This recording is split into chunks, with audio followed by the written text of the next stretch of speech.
You're about to jump into occupied France in complete darkness. You're wearing about 70 pounds of gear, weapons, and ammunition strapped to every part of your body. Your parachute adds another 30 pounds. That's over 100 pounds total, and you're jumping at 500 feet with enemy tracers lighting up the sky. Every item you carry has been chosen for one reason: to keep you alive and fighting when you hit the ground. This is what every American paratrooper carried on D-Day. Let's start with the weapon most paratroopers carried that night, the M1A1 carbine. This wasn't the standard M1 Garand you see in most World War II footage. The carbine was specifically designed for airborne troops because it weighed just 5.5 pounds and measured only 35 inches long with its folding stock collapsed. Regular infantry carried the Garand, which weighed almost 10 pounds and stretched 43 inches. When you're crammed into a C-47 with 17 other guys and trying to squeeze through a narrow door into the darkness, those extra inches and pounds matter. The carbine fired a .30 caliber round from a 15-round detachable magazine, giving paratroopers decent firepower without the bulk. The M1 Garand was still issued to some paratroopers, especially NCOs and officers who preferred its stopping power. This rifle weighed 9.5 pounds empty and fired the powerful 30-06 Springfield cartridge from an 8-round N-block clip. The Garand had better range and hitting power than the carbine, reaching out effectively to 500 yards compared to the carbine's 300. But that came at a cost. The rifle was 43 inches long, making it awkward in the confined spaces of aircraft and gliders. Each man who carried a Garand typically jumped with 80 rounds of ammunition in clips, adding another 5 pounds to their load. The distinctive ping of the ejecting clip became one of the most recognizable sounds of the war. Every paratrooper carried the M1911A1 pistol as a backup weapon. This 45 caliber handgun weighed 2.5 pounds loaded and held 7 rounds in the magazine, plus 1 in the chamber. Colt designed the original 1911 back in, well, 1911, and it proved so effective that the military kept using it through Vietnam. Paratroopers loved it because if your main weapon got damaged in the jump, or if you found yourself in close quarters combat, the 45 hit like a freight train at close range. Most men carried at least 2 extra magazines, adding another pound to their kit. The pistol rode in a canvas holster on the hip or sometimes in a shoulder holster under the reserve parachute. The M1 bayonet served double duty as both a weapon and a tool.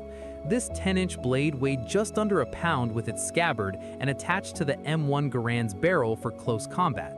But paratroopers found it more useful as a general-purpose knife for cutting parachute lines, opening ration cans, prying things open, and a dozen other tasks. The bayonet came with a plastic grip and a steel crossguard. It wasn't fancy, but it was tough and reliable.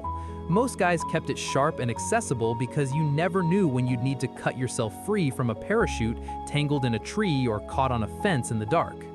Fragmentation grenades were essential, and every man carried at least 2 of them. The Mk2 grenade weighed about a pound and packed 2 ounces of TNT wrapped in a serrated cast iron shell. Soldiers called them pineapple grenades because of their distinctive shape. You pulled the pin, released the spoon, and had about 4 to 5 seconds before it exploded, sending metal fragments flying in a 30-foot kill radius. Paratroopers typically clipped them to their harness webbing or stuffed them in pockets where they could reach them quickly. In the chaos of night combat, grenades often proved more useful than rifles for clearing buildings and bunkers. The gammon grenade was something special that only airborne troops used regularly. British paratroopers developed it, and American airborne units adopted it for D-Day. Unlike the standard fragmentation grenade, the gammon was essentially a cloth bag attached to a detonator that you filled with plastic explosive, typically C2. You could adjust the size from half a pound up to 2 pounds depending on your target. The genius was its versatility. Need to blow a door? Fill it light. Taking out a tank? Pack it heavy and stick it on the armor. The impact fuse meant it exploded on contact, perfect for bunkers and vehicles. Each one weighed whatever you made it weigh, but most guys carried the components and some C2 blocks. Ammunition took up a huge chunk of the load. Carbine ammunition came in 15-round magazines, and most paratroopers jumped with at least 10 magazines, giving them 150 rounds. Each loaded magazine weighed about half a pound, so that's 5 pounds just in carbine ammo. Some men carried even more, stuffing magazines into every available pocket and pouch. The ammunition itself was lighter than Garand ammo because the .30 carbine round was shorter and used less powder. But 150 rounds doesn't last long in a firefight, and resupply wasn't guaranteed when you're scattered across the French countryside behind enemy lines with no idea where your unit is. The entrenching tool was a small folding shovel that every soldier carried. This thing weighed about 2.5 pounds and folded up to fit on your belt or pack. It had a triangular blade that you could set at different angles, letting you use it as a shovel or a pick. Digging was survival. Within minutes of hitting the ground, smart soldiers started digging shallow scrapes for cover. The Norman hedgerows provided some protection, but nothing beat getting below ground level when mortars started falling. The entrenching tool also worked as a weapon in desperate situations, though most guys hoped they'd never have to use it that way. The gas mask was something everyone carried but nobody wanted to use. Each mask weighed about 3 pounds in its canvas carrier bag and hung from your shoulder or attached to your belt. The military feared the Germans might use chemical weapons like they did in World War I, so gas masks were mandatory equipment. In reality, neither side used gas in Western Europe, making the mask dead weight. But nobody knew that on June 5th. The mask itself was hot, claustrophobic, and limited your vision and breathing. Carrying it meant sacrificing 3 pounds that could have been ammunition or food, but orders were orders and fear of gas was real. The T-50 parachute was your lifeline, literally. This main parachute weighed 28 pounds and was designed specifically for paratroopers. It used a 28-foot diameter canopy made of silk or nylon that deployed when you exited the aircraft and your static line yanked the pack open. The T-50 gave you a descent rate of about 16 feet per second, which sounds gentle until you realize that's like jumping off an 8-foot wall. With a full combat load, you hit hard.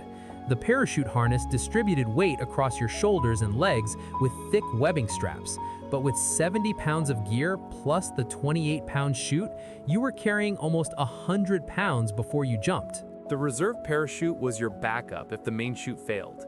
This compact chest-mounted parachute weighed about 20 pounds and sat right in front of your chest, making it awkward to move and see your feet.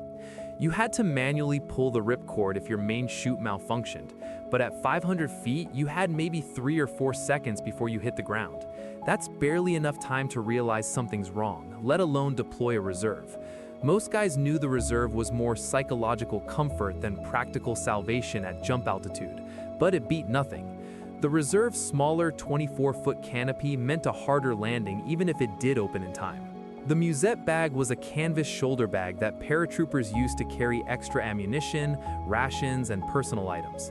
This bag weighed about a pound empty, but could hold 15 to 20 pounds of gear depending on how you packed it.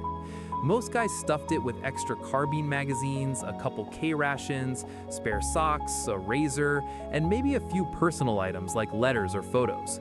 The bag had a single shoulder strap and a flap closure with buckles. It wasn't fancy or particularly comfortable when fully loaded, but it gave you a way to carry extra supplies without stuffing everything into your uniform pockets. The trick was packing it so you could access important items quickly in the dark. The first aid kit was small but essential. Each paratrooper carried a personal first aid pouch that weighed about half a pound and contained bandages, sulfa powder to prevent infection, and morphine syrettes for pain. The morphine came in small tubes with a needle attached that you could jab right through a uniform and into muscle. Medics carried larger aid bags with more supplies, but every man had his own basic kit for immediate self-aid or buddy aid. The sulfa powder was crucial because infections could kill you as surely as bullets if wounds weren't treated fast. Most guys kept their first aid kit somewhere easily accessible because if you needed it right now. Water was survival, and the canteen carried a quart of it in a metal container covered with wool felt. The whole setup weighed about 2.5 pounds when full and hung from your pistol belt in a canvas carrier with a snap closure. 1 quart isn't much water, especially if you're fighting in summer, but it was all you got until you could find more. The metal canteen could be used to boil water over a fire if needed, making it safer to drink from streams or wells.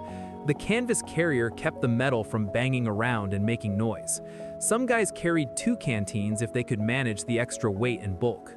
K-rations were the standard combat food, and most paratroopers carried at least 2 of them on D-Day. Each ration came in a small waxed cardboard box that weighed about a pound and contained breakfast, dinner, or supper. Inside you'd find canned meat or cheese, crackers or biscuits, a dried fruit bar, instant coffee, sugar, gum, and cigarettes. It wasn't good food, but it was calories and it would keep you going. The rations were designed to be eaten cold, which was good because you weren't lighting cooking fires in enemy territory. 2 K-rations gave you about 3,000 calories, enough for a hard day of combat, assuming you had time to actually eat them. The M2 compass was a small brass instrument that weighed just a few ounces, but could save your life. This pocket compass had a liquid-filled housing with a luminous dial so you could read it in the dark, which was crucial when you landed scattered across Normandy in the middle of the night with no idea where you were. The compass was simple and reliable, with no moving parts to break. Officers and NCOs definitely carried them, and many enlisted men did too if they could get one. Finding your unit meant knowing which direction to move, and the compass gave you that information. It rode in a pocket where you could pull it out quickly. The leg bag was an innovation specifically for paratroopers to carry extra equipment. This canvas bag held weapons, ammunition, explosives, or other gear that was too bulky to carry on your body. It attached to your leg with straps and hung below you during the jump on a 20-foot rope. The idea was you'd release it before landing so it would hit the ground first and you wouldn't land on your equipment. Each bag could hold 40 to 50 pounds of gear. The problem was many bags broke free during the jump or the ropes broke, scattering equipment across the countryside. Lots of paratroopers never saw their leg bags again after they pulled the release handle. The fighting knife was a personal weapon many paratroopers carried beyond the standard bayonet. These ranged from issued knives like the M3 trench knife to private purchase weapons like the K-bar. A good fighting knife weighed about a pound and had a 6 to 7 inch blade designed for stabbing and slashing in close combat. Unlike the bayonet, these knives were balanced for throwing and fighting without being attached to a rifle. Paratroopers liked having a serious blade readily accessible because night combat often came down to close quarters fighting. Some men carried their knives in boot sheaths, others in chest rigs or on their belts where they could reach them fast. The SCR-536 handy-talkie radio was carried by officers and NCOs for communication. This portable radio weighed 5 pounds with its battery and could transmit and receive voice communications up to about a mile under good conditions. In the chaos of the airborne drops, with units scattered across a 25-mile area, these radios were crucial for reforming units and coordinating attacks. The radio was about 13 inches long and looked like a metal box with an antenna sticking out the top. Battery life was limited to about 30 hours of use, so you had to be smart about when to transmit. The range wasn't great in the Bocage country with its thick hedgerows blocking signals. The recognition panel was a simple piece of colored cloth used for air identification. This fluorescent orange or yellow panel measured about 2 feet by 6 feet and weighed just a few ounces folded up. When friendly aircraft flew over, you spread out the panel so pilots could see you were American troops and not Germans. Without these panels, trigger-happy pilots might strafe your position, thinking you were the enemy. The panel was especially important during the first few days after D-Day, when Allied fighters were hunting for German armor and troop movements. You kept it tucked away and only broke it out when you heard aircraft engines and needed to signal your identity fast. The maps were usually carried by officers and NCOs, printed on silk or treated paper so they wouldn't disintegrate if they got wet. These maps showed the Norman countryside in detail, with elevation contours, roads, towns, rivers, and hedgerows marked. Each map weighed just an ounce or two, but was worth its weight in gold when you landed miles from your drop zone in total darkness. The maps were often divided into sectors with code names, and they included planned drop zones, rally points, and objectives. Most paratroopers had at least studied the maps before jumping, memorizing key terrain features and assembly areas. Having an actual map meant you could navigate instead of just stumbling around hoping to find friendly forces. The individual load of every paratrooper on D-Day represented careful calculation of what a man could carry, what he needed to fight, and what would keep him alive. The The total weight approached or exceeded 100 pounds for most men, and they jumped with all of it into darkness over enemy territory. Some men drowned in flooded fields because their heavy gear dragged them under. Others broke bones on hard landings. But the ones who made it down used every piece of that equipment to accomplish one of history's most daring military operations, fighting their way inland from the beaches and securing key objectives that made the amphibious landings possible. Each item had a purpose, and together they gave American paratroopers the tools they needed to succeed on the longest day.